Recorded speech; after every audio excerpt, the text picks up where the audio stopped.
NGT ने रोक लगा दी, उसके बावजूद भी आज भी जिस पैमाने पे यहाँ पे चल रहा है खनन, और उसमें भी आप पंजाब की बात कर रहे हैं।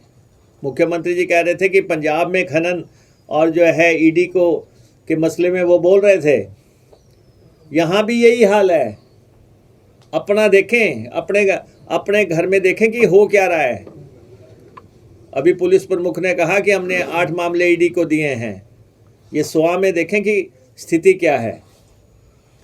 और ये स्थितियां प्रदेश में हो रही हैं। सीमेंट का रेट देख लो आप क्या हो रहा है। अभी 5-7 दिन पहले जो है सीमेंट का रेट 13 रुपये बढ़ा दिया गया। सीमेंट 450 रुपये से ऊपर 450 460 पे पहुंचा दिया। जब इनको सरकार मिली थी उस समय सीमेंट का रेट था 270 रुपये। 200 रुपया सीमेंट का रेट बढ़ गया। और आप कह रहे हैं हम पता लगा रहे हैं, हम पड़ताल कर रहे हैं। पता क्या लगा रहे हैं आप? सीमेंट पे जिस तरीके से जो है सीमेंट की बोरियां महंगी हुई हैं, उस बात का आपको अच्छी भांति संज्ञान है, लेकिन आपने उसके बावजूद भी सीमेंट कंपनियों को जो है रेट बढ़ाने की इजाज़त दी है। सीमेंट हिमाचल में बनता है, हिमाचल में महंगा है। बार बार आप कह रहे हैं हम मीटिंगें कर रहे हैं, बात कर रहे हैं, लेकिन आपने नियंत्रण की कोशिश नहीं की। बिजली हिमाचल में बन रही है, हिमाचल में महंगी है, और आप देख रहे हैं कि बिजली का किस ढंग से मैनिफेस्टोज आ रहे हैं लोगों के। 300 यूनिट मुफ्त मिलेगा, 400 यूनिट मुफ्त मिलेगा, कोई कह रहा है मुफ्त मिलेगा। लेकिन जिस प्रदेश में बन रहा है, जो प्रदेश बिजली पैदा कर रही है, उस प्रदेश के लोगों के साथ क्या न्याय हो रहा है, उसकी तरफ आपने ध्यान नहीं दिया। अभी भी आया है अखबारों में कि बिजली के रेट और बढ़ने वाले हैं। लोगों की पहुंच से बाहर जो है ये चीज़ें होती जा रही हैं। वो छलांगे लगा रहे हैं, लगा देंगे, बाकी के लगा देंगे।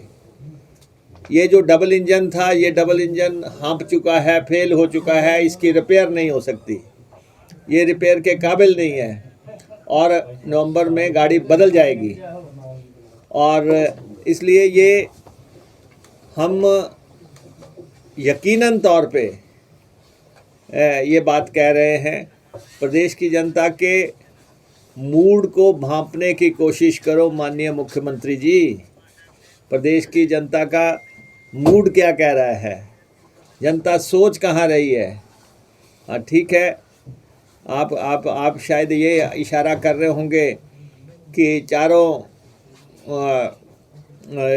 सीटें लूज़ करने के बाद भी वो आप जो अपनी एक्सीडेंटल गाड़ी है उसको लेके घूम रहे हैं, किसी भी ढंग से चला रहे हैं। लेकिन मेरी उनको सलाह है कि अपना ख्याल रखें। कहीं ऐसा ना हो कि हमारे बारे में सोचते सोचते कुछ और बड़ा भीषण हो जाए, कुछ और बड़ी दुर्घटना हो जाए। तो एक तो ये मसला है। दूसरा, भाजपा में भी जो हो रहा है, जैसे मुख्यमंत्री जी ने कहा कांग्रेस में जो हो रहा है कांग्रेस का अंदरूनी मसला है, वैसे भाजपा में भी जो हो रहा है भाजपा का अंदरूनी मसला है। लेकिन जो हो रहा है, ये सारे खुफिया तंत्र, ये सारी सीआईडी जो है, सिर्फ कांग्रेस पे मत लगा के रखो, ये अपने पे भी लगा के रखना। ये जो फ़ोन टेप जो करते हो, ये सारा जो है ये हमारे ही ना करते रहना, अपने वालों का ख्याल रखना, वहाँ ज़्यादा नाजुक स्थिति है। तो ये स्थितियाँ हिमाचल में बनी हुई हैं। और हमने पहले कहा था कि हिमाचल प्रदेश में माफिया दंदना रहा है, माफिया दंदना रहा है। और हमने शराब माफिया, खनन माफिया, वन माफिया, इनके जो कार्यशैली है, जो कारगुजारी है, इसके बारे में बहुत बार आवाज़ उठाई। लेकिन मुख्यमंत्री जी ने उसको सिर्फ विपक्ष की आवाज़ समझ के जो है खारिज। और सबसे बड़ा सवाल कि आखिर मुख्यमंत्री जी आप शराब के ठेकों की नीलामी क्यों नहीं करवाते। इस बार भी आप जो है क्या करने जा रहे हैं, क्यों आप जो है 10% 15% बढ़ा के फिर ठेकों को देने जा रहे हैं। किसको फ़ायदा आप देना चाहते हैं और कौन इसमें फ़ायदा ले रहा है राजनीतिक तौर पे। ये करोड़ों करोड़ों का घोटाला है, करोड़ों का। सरकार बताएगी कि क्या एक ही चाल चलन चला रखा है कि आप जो है समय आने पे किसके दबाव में आप ठेके नीलाम नहीं कर रहे हैं, कौन वो लोग हैं। तो ये जो है अवैध शराब की सप्लाई, लोगों ने आप देखा कि गड्ढों में फेंक दी शराब, नालों में फेंक दी शराब, और आज आप कह रहे हैं कि हमने एसआईटी गठित कर दी। आपके गृह जिला में जो है ये घटना घटित हो गई और उस पे भी जो है आपने देखा होगा पूरे हिंदुस्तान में पहली दफ़ा हो रहा है शराब से मरने वालों को मुआवजा दिया जा रहा है।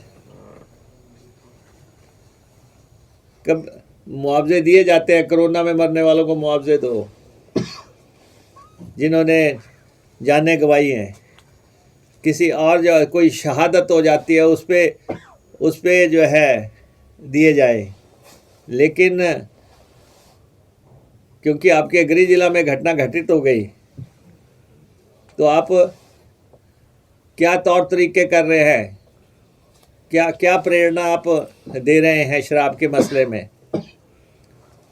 तो इसलिए शराब का एक बहुत बड़ा नेक्सस हिमाचल प्रदेश में ऑपरेट कर रहा है और इस प्रकरण ने उस सब का भंडाफोड़ करके रख दिया है। और यही हाल लगभग माइनिंग में भी है। हम लगातार बोल रहे हैं, माइनिंग में नीलामी की बात थी कि ठीक है नीलामी हो और सरकार को आय का साधन बने। लीजेस का कंसेप्ट जो था वो सरकार को आय का था, लेकिन वो सारा जो है सिस्टम बंद कर दिया गया और चंद चहेतों को जो है पूरा हिमाचल लूटने के लिए लगा दिया गया। और ये कौन लोग हैं जिन्होंने पूरा स्वां लूटा है, किसके संरक्षण में लूटा है, और वो कौन लोग हैं जो बार बार ये कहते रहे कांग्रेस के शासन में होता था, कांग्रेस में शासन में होता था, ये कह के उन्होंने पूरा स्वां लूटा है। ये दुहाइयाँ दे दे के जो है उन्होंने करोड़ों रुपए जो है यहाँ पे डकारे हैं। जिस ढंग से यहाँ पे सारे स्वां का, जबकि 1350 करोड़ रुपए की स्वां की चैनलाइजेशन हुई।